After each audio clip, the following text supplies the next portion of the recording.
시간 하나님께서 우리에게 주시는 말씀은 누가복음 24장 13절로 35절까지의 말씀입니다. 그날에 그들 중 둘이 예루살렘에서 25리 되는 엠마오라 하는 마을로 가면서 이 모든 된 일을 서로 이야기하더라. 그들이 서로 이야기하며 문의할 때에 예수께서 가까이 이르러 그들과 동행하시나 그들의 눈이 가려져서 그인 줄 알아보지 못하거늘 예수께서 이르시되 너희가 길 가면서 서로 주고받고 하는 이야기가 무엇이냐 하시니 두 사람이 슬픈 빛을 띠고 머물러 서더라. 그 한 사람인 글로바라 하는 자가 대답하여 이르되 당신이 예루살렘에 체류하면서도 요즘 거기서 된 일을 혼자만 알지 못하느냐. 이르시되 무슨 일이냐. 이르되 나사렛 예수의 일이니 그는 하나님과 모든 백성 앞에서 말과 일에 능하신 선지자이거늘 우리 대제사장들과 관리들이 사형 판결에 넘겨주어 십자가에 못 박았느니라. 우리는 이 사람이 이스라엘 속량할 자라고 바랐노라. 이뿐 아니라 이 일이 일어난 지가 사흘째요. 또한 우리 중에 어떤 여자들이 우리로 놀라게 하였으니 이는 그들이 새벽에 무덤에 갔다가 그의 시체는 보지 못하고 와서 그가 살아나셨다는 천사들의 나타남을 보았다 함이라. 또 우리와 함께한 자 중에 두어 사람이 무덤에 가 과연 여자들이 말한 바와 같음을 보았으나 예수는 보지 못하였느니라 하거늘 이르시되 미련하고 선지자들이 말한 모든 것을 마음에 더디 믿는 자들이여 그리스도가 이런 고난을 받고 자기의 영광에 들어가야 할 것이 아니냐 하시고 이에 모세와 모든 선지자의 글로 시작하여 모든 성경에 쓴 바 자기에 관한 것을 자세히 설명하시니라. 그들이 가는 마을에 가까이 가매 예수는 더 가려하는 것 같이 하시니 그들이 간권하여 이르되 우리와 함께 유하사이다. 때가 저물어 가고 날이 이미 기울었나이다 하니 이에 그들과 함께 유하러 들어가시니라. 그들과 함께 음식 잡수실 때에 떡을 가지사 축사하시고 떼어 그들에게 주시니 그들의 눈이 밝아져 그인 줄 알아보더니 예수는 그들에게 보이지 아니하시는지라. 그들이 서로 말하되 길에서 우리에게 말씀하시고 우리에게 성경을 풀어주실 때에 우리 속에서 마음이 뜨겁지 아니하더냐 하고 곧 그때로 일어나 예루살렘에 돌아가 보니 11 제자 및 그들과 함께한 자들이 모여 있어 말하기를 주께서 과연 살아나시고 시몬에게 보이셨다 하는지라. 두 사람도 길에서 된 일과 예수께서 떡을 떼심으로 자기들에게 알려주신 것을 말하더라. 아멘. 이는 살아계신 우리 하나님의 말씀입니다. 이 시간 슬픈 이유는 사건이 아니라 해석이다 라는 제목으로 말씀 전하겠습니다. 4월 첫째 주 부활절을 보내고 금세 이제 낮에는 많이 더워진 봄날을 우리가 맞이하고 있죠. 예수님 살아나셨다라고 하는 기독교의 가장 큰 본질인 이 부활절을 지내고도 세상은 여전히 불안하고 우리의 경제도 불안정하고 우리 마음도 편치만은 않습니다. 국제 분위기도 그렇죠. 전쟁과 휴전, 보복과 협상 반복되고 있고 미국과 이란, 또 이스라엘 둘러싼 세계의 여러 긴장은 계속되고 있습니다. 우리랑 멀리 떨어진 곳의 일이지만 우리의 일상도 타격을 받고 있죠. 각자 모두 평화를 말하지만 결국 자기들만이 정당하다고 외칩니다. 이럴 때 사람은 뉴스를 보는 데서 끝나지 않죠. 자기 나름의 미래와 현실을 해석하게 됩니다. 세상은 더 나빠질 거야. 그러면 우리는 더 힘들어지겠지. 강한 자 마음대로 되는구나. 강하지 못한 게 후회가 되는구나. 어쩔 수가 없구나. 예수님 부활하셔도 세상은 바뀌는 게 없구나. 실제 일어난 사건들도 우리를 힘들게 하지만 그 사건을 붙들고 우리가 내리는 자기 해석이 사실은 때로 우리의 마음을 더욱더 힘들게 합니다. 오늘 엠마오로 가는 두 제자가 그랬습니다. 예수님의 부활 소식을 들었지만 그 소식보다 자기 해석, 자기 결론이 더 커져버린 사람들이에요. 귀로는 듣고 머리로는 생각했지만 마음으로는 무너져버린 사람들입니다. 오늘 본문은 이렇게 시작합니다. 그날에 그들 중 둘이 예루살렘에서 25리 되는 엠마오라 하는 마을로 가면서 이날은 예수님께서 부활하신 주일 오후입니다. 예수님의 제자들과 함께 모여있던 사람들 중에 두 사람이 엠마오로 가고 있었어요. 예루살렘으로부터 멀어지고 있습니다. 사건의 중심인 예루살렘이죠. 십자가가 있었고 빈무덤이 있었고 부활의 소식이 들려왔던 그 예루살렘을 떠나고 있어요. 왜 떠나고 있을까요? 실망했기 때문입니다. 예수님이 하신 말씀이 분명히 있었지만, 예수님이 말씀하신 예언들이 분명히 있었지만 이미 기대가 무너졌기 때문입니다. 더 정확히는 자기 방식으로 해석을 해버렸기 때문이에요. 예수님은 실패하셨다. 우리가 기대한 구원과 혁명은 이대로 끝났다. 우리는 예전의 일상으로 돌아갈 수밖에 없다. 더는 기대할 게 없다라고 말이죠. 어떤 이는 직업을 버리고 어떤 이는 가족의 생계까지 뒤로 하고 예수님께 희망을 걸고 따랐는데 십자가에서 그 모든 희망과 미래가 꺾어버렸다고 생각했어요. 그래서 그 십자가로부터 멀어지려 했습니다. 이 부활의 날에 부활의 소식이 들렸는데도 뒤로 한 채 멀어지는 사람이 되었어요. 부활의 소망과 기쁨, 또 십자가 사건 이전에 그들이 경험했던 은혜와 감동들, 놀라운 기적들, 사명들, 그 모든 것들을 금세 잃어버리고 신앙과 성전의 중심을 떠납니다. 가끔 교회에서는 은혜가 가장 많이 쌓여있고 버려지는 곳이 있다고 하죠. 바로 교회 주차장이라고 합니다. 은혜롭게, 거룩하게, 뜨겁게 기대하며 한 주를 보내고 겸손하게 예배를 드리고 나와서 주차장에서 차 빼라고, 누가 주차를 이따위로 했느냐고, 왜 전화를 안 받느냐고, 은혜가 그 자리에서 바로 버려진다고 하죠. 어떤 이는 예배를 잘 드리고 왜 성질을 내냐라고 하지만 어떤 이는 예배 잘 드리고 나왔는데 주차가 왜 이 모양이냐고 하면서 은혜를 거기다 다 잃어버리고 버리고 온다고 해요. 우리는 우리가 직면한 상황을 더 빠르게 해석합니다. 엠마오로 가는 두 사람이 부활하신 예수님을 만난 여인의 이야기도 들었고, 사도들이 무덤에 가서 비어있는 것을 본 것을 서로 이야기하며 갑니다. 부활 소식을 들었음에도 그들은 여전히 멀리 떠나고 있어요. 그때 예수께서 가까이 오셔서 동행하셨습니다. 너희가 주고받는 이야기가 무엇이냐 물으셨는데 그들의 반응은 슬픈 빛을 띄었다고 합니다. 왜 그들은 슬픈 얼굴을 하고 있었을까요? 부활 소식을 듣지 못해서가 아닙니다. 그들은 이미 자기 해석으로 결론을 내버렸기 때문이에요. 예수님에 대한 자기 기대가 무너졌죠. 당장에 우리를 구원하고 이스라엘을 구원하고 로마를 뒤집고 역사를 바꿔줄 메시아였습니다. 누가 봐도 그랬어요. 로마가 불안해할 정도로 영향력이 있었습니다.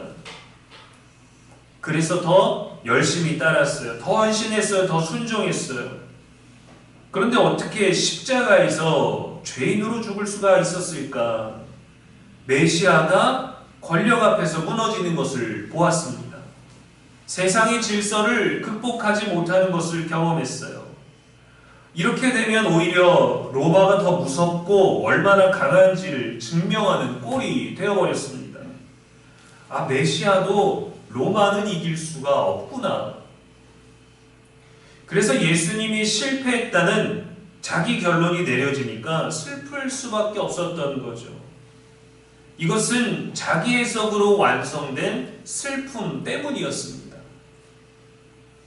우리가 장례를 맞이하면 그 사건은 슬픔 그 자체이죠. 눈물이 나고 되돌릴 수도 없고 후회밖에 없고 그 어떤 기회도 사라져버립니다. 그러나 그 슬픔을 끝이라고 해석하면 절망, 후회로 끝나는 것이고, 하나님의 약속과 천국 소망에 대해서 하나님 나라로 해석하면 우리에게는 소망이 될 수 있는 것입니다. 사람은 때로 사건 때문이 아니라 사건에 대한 해석으로 무너지기 때문이죠. 예루살렘에서 멀어지고 있을 때 예수님이 가까이 오셨어요. 같은 방향으로 가는 지하철 옆 칸의 승객이 아니라 동행해서 같이 가고 있습니다. 그런데도 예수님을 알아보지 못했어요. 마음이 이미 자기 해석으로 가득 차 있고 자기 결론으로 상실감이 시야를 덮었기 때문입니다. 부활보다 십자가의 실패를 더 크게 보고 있기 때문입니다. 십자가의 죽음은 받지만 부활하신 예수님은 직접 못 받기 때문입니다. 우리도 그렇습니다. 주님이 안 계셔서 못 보는 게 아닙니다. 주님이 일하시지 않으셔서 못 믿는 게 아니에요. 우리의 현실이 너무 커서 못 보는 게 아닙니다. 실제 문제는 주님이 멀어진 것이 아니라 우리 나름대로의 해석과 결론이 우리들의 눈을 가려버린 겁니다. 말씀에 대한 기대도 가지고 있고 믿고는 있지만 내 해석이 더 중요하고 내 해석의 비중이 더 많고, 그렇게 자기 해석은 문제를 사실보다 더 크게 만들기도 하죠. 내가 가질 수 있는 소망보다 나의 현실을 더 직접적으로 연결하게 만들죠. 자기 해석은 믿음을 감정보다 약한 것으로 만듭니다. 결국 내 해석이 갇히게 되고 볼 수 있는 것조차 보지 못하게 되죠. 걱정이 하나도 도움이 안 되는 걸 우리가 알면서도 우리는 습관적으로 불안한 요소들을 먼저 떠올려서 우리의 가능성들을 막고 많은 걱정을 하면서 불안해할 때가 많습니다. 어쩌면 우리는 기대를 가져서 실망하는 것보다 걱정을 가져서 조금이라도 좋은 일이 나타나는 걸 믿음이라고, 소망이라고 생각하는지도 모르겠어요. 그 또한 우리 나름대로의 삶을 살아가는 자기 해석이지 않겠습니까? 열왕기하 6장에 보면은 아람 군대가 이스라엘에 쳐들어와서 도시를 둘러쌌습니다. 그렇게 도시를 에워싸고 공격하려 할 때 선지자 엘리사의 사환이 그것을 보고 죽게 되었다라고 하죠. 당연합니다. 많은 군대가 둘러싸고 있으니까요. 근데 그때 동시에 엘리사는 더 많은 하나님의 군대를 보고 있었습니다. 저들의 군대보다 하나님의 군대가 더 많은 걸 볼 수 없느냐? 근데도 사환은 보지 못합니다. 그는 죽을 것이다 라는 자기 결론, 자기 해석을 했기 때문이죠. 그때 엘리사가 그의 눈을 열어 보게 하옵소서라고 기도하니 여호와께서 그 청년의 눈을 여셔서 불말과 불병거가 가득한 것을 보게 하셨습니다. 그 이후로 아람 군대가 그가 있는 동안에 쳐들어오지 못했죠.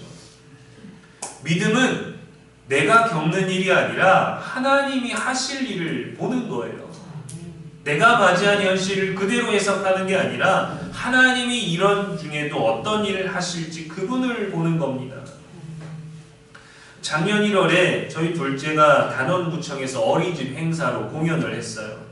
밤별로 나와서 공연을 3-4번씩 하는데 저는 아이가 나오자마자 그 많은 아이들 속에서 저희 아이를 단번에 알아봤죠. 근데 아이는 넓은 이 홀의 관객 속에서 저를 찾지를 못했어요. 저는 아이의 공연을 보면서 사진도 찍고 기뻐하고 너무 예쁘고 그렇게 아주 제 아이만 천사 같은 마음으로 보고 있는데 아이는 심각한 표정으로 공연을 하고 있는 거예요. 자기 해석을 했을 거예요. 아직 안 온 건가 봐. 없는 건가 봐. 내가 하는 걸 못 봤을 거야. 내 순서에 없었을 거야. 이 받겠지, 어디선가 보고 있겠지라고 하는 기대보다 안 받겠지라는 결론이 아이에게는 더 컸던 거죠. 그렇게 심각하게 동작은 너무 귀엽고 옷도 너무 예쁘게 입었는데 표정은 심각한 거예요. 노래도 너무 아름다운데. 그러다 어느 순간 저랑 눈이 마주쳤어요. 다른 아이들처럼 막 기뻐하지는 않고 좀 시크하게 표정을 유지한 채. 그런데 눈빛이 달라지고 입꼬리가 올라가죠. 날 보고 있구나. 공연은 계속되고 아이가 좋아하는 티는 막 내지 않았지만 눈빛은 제게 고정되어 있었습니다. 아마도 아이는 공연을 하는 내내 안 왔다라는 자기 결론을 가졌던 것 같아요. 그게 편했나 봐요. 왜냐하면 그것은 저를 보지 못했을 뿐입니다. 그런데 왜 예수님은 제자들에게서 알아보지도 못했는데 가까이 왔을 때 정체를 밝히지 않으셨을까요?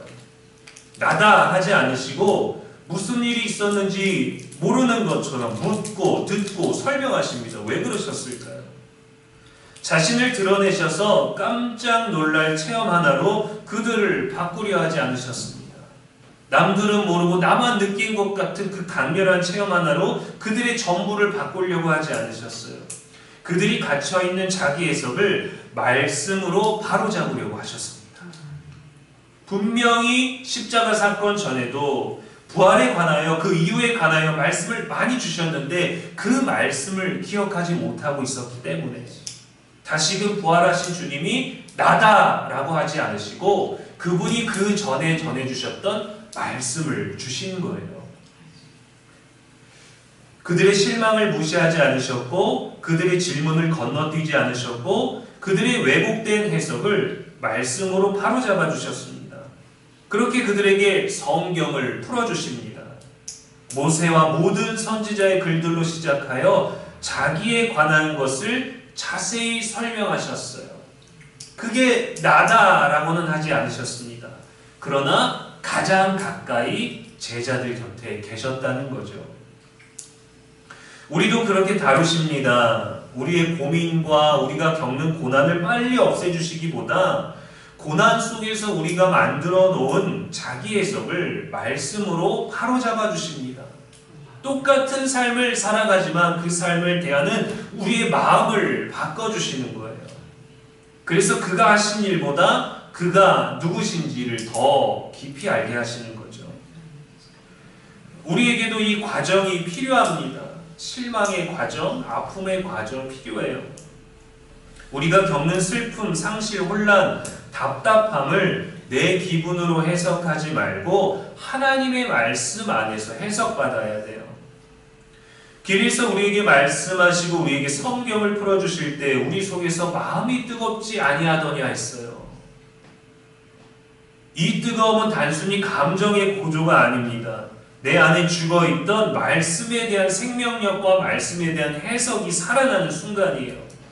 고난이 사라진 것도 아니고 상황이 해결된 것도 아니지만 마음이 다시 살아납니다. 왜요? 자기 해석이 무너지고 말씀의 해석이 들어오기 때문입니다. 예전에 교회에서는 1년에 한 번 큰 수련회를 가졌습니다. 그 수련회에 교회 잘 안 오던 사람이 오기도 하고 교회를 처음 나온 사람이 오기도 하고 그 2박 3일, 3박 4일의 그 기간들을 통해서 그 깊이 다루는, 깊이 만나는, 깊이 교제하는, 깊이 경험했던 시간들을 통해서 사실 1년의 시간을 살아내기도 해요. 1년을 기다리기도 합니다. 그런데 우리의 마음이 그 수련회로만 뜨거워지는 게 아니라 매 순간 매 예배 때 말씀으로 뜨거워질 수 있다라는 거예요. 그때만 예수님을 만날 수 있고 그때만 뜨거운 예배가 있는 게 아닙니다. 모든 예배, 모든 말씀은 우리를 뜨겁게 할 수 있어요. 죽어있던 우리의 마음을 살아나게 할 수 있습니다. 멈춰서 있던 우리의 슬픈 빛을 말씀 때문에 기쁨과 감사로 바꿀 수 있어요. 그러려면 내 해석보다 말씀의 해석이 우리 안에 깊어져야 합니다. 전쟁의 뉴스가 멈추지 않아도 기름값이 오르고 상황이 어제보다 더 악화될지라도 우리 마음 안에 소망이 다시 살아날 수 있습니다. 가족 간의 문제가 정리되지 않아도 오해가 많아도 우리의 영혼은 다시 살아날 수 있습니다. 삶의 형편을 유지하는 것이 여전히 버겁고 걱정스러울지라도 우리 안에 용기와 담대함이 더 강해질 수 있습니다. 몸에 아픔이 남아있어도 믿음으로 걸어가고 살아낼 수 있습니다. 부활은 주님 살아나신 것처럼 환경이 즉시 바뀌는 것이 아니라 죽었던 마음이 다시 살아나는 거예요. 우리는 말씀을 내 상황에 끌어다 맞추는 신앙이 아니라 내 삶과 상황을 말씀으로 다시 해석받는 신앙이어야 합니다. 우리는 사랑할 수 있을 때 그 사랑을 통해서 얻을 수 있는 복, 사랑의 말씀을 가져오고 힘들 때 위로의 말씀을 가져오고 억울할 때 정의의 말씀을 가져옵니다. 그래서 말씀이 나를 이끄는 것이 아니라 내가 말씀을 선택하는 자가 됩니다. 내가 내 삶을 해석하려 해요.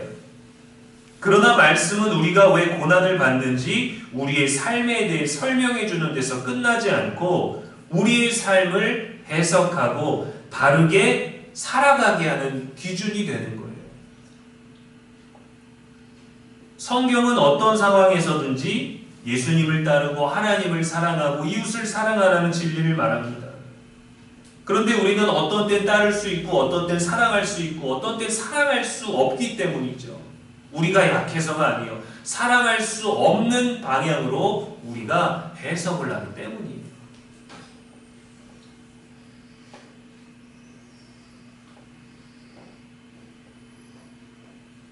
우리는 상황을 기준으로 말씀을 읽는 사람이 아니라 말씀을 기준으로 우리 삶을 해석하는 성도가 되어야 합니다.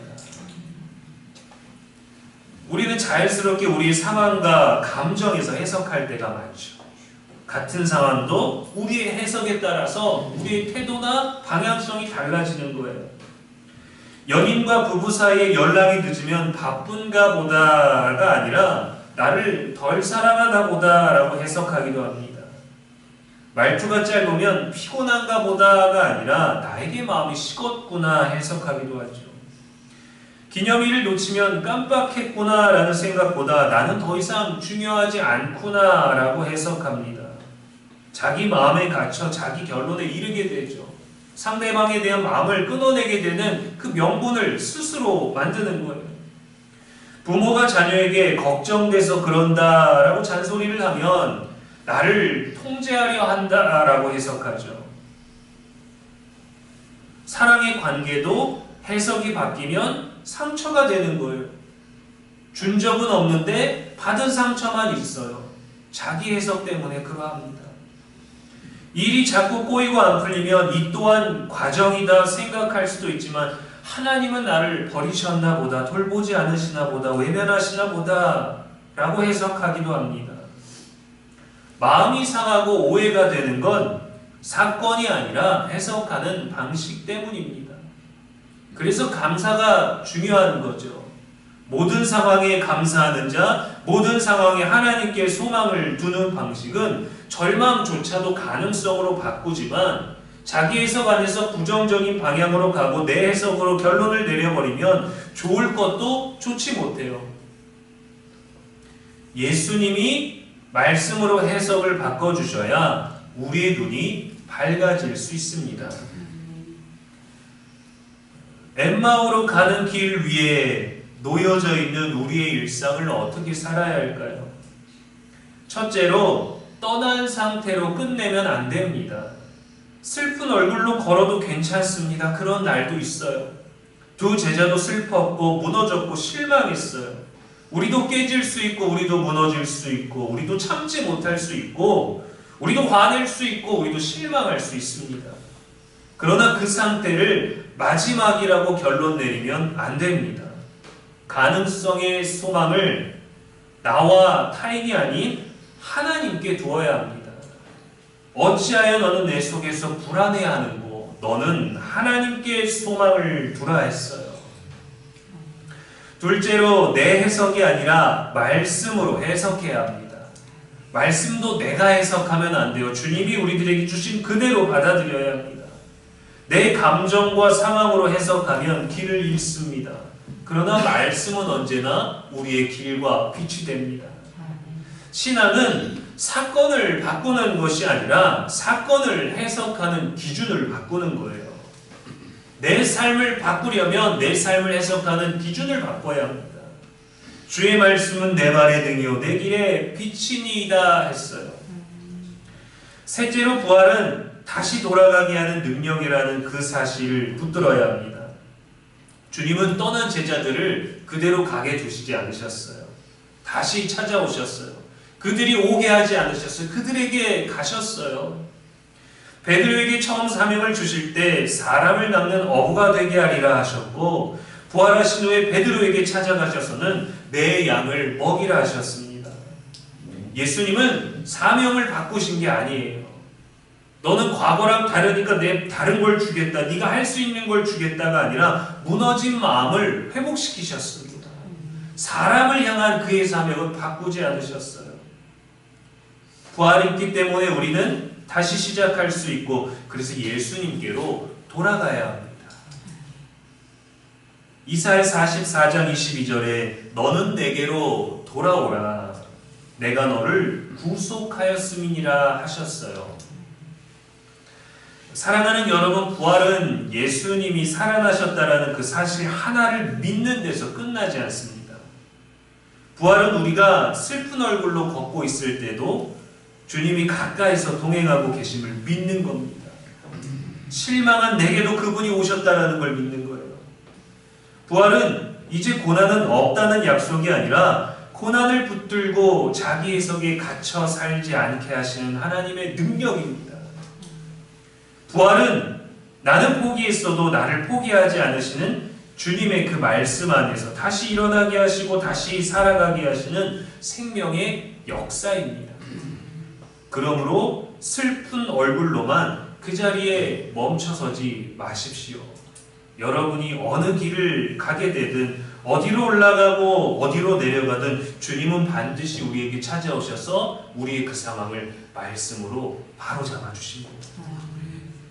그 말씀을 들을 때 마음이 뜨거워지고 다시 주님께로 돌아갈 수 있는 저와 여러분 되기를 주님의 이름으로 축원합니다. 기도하겠습니다. 살아계신 하나님 아버지, 오늘도 말씀 주셔서 감사합니다. 우리는 부활을 들었지만 여전히 엠마오로 향하는 사람의 마음과 같습니다.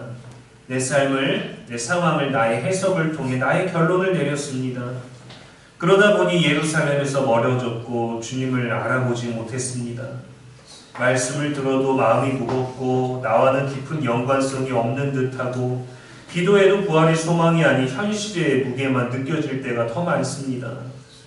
주님, 우리의 닫혀버린 말씀의 해석을 열어 주옵소서. 내가 내린 결론이 아니라 주님이 보여주실 소망을 다시 깨닫게 하옵소서. 내가 할 수밖에 없는 것이 아니라 주님이 우리에게 하게 하신 것을 행하게 하옵소서. 우리의 눈을 가린 슬픔과 실망을 거두어 주시고 말씀으로 우리를 다시 뜨겁게 하여 주시고 부활의 능력으로 오늘과 내일을 새롭게 살아가는 우리가 되게 하여 주옵소서. 오늘도 우리의 길과 진리와 생명이 되시는 예수 그리스도의 이름으로 기도합니다. 아멘.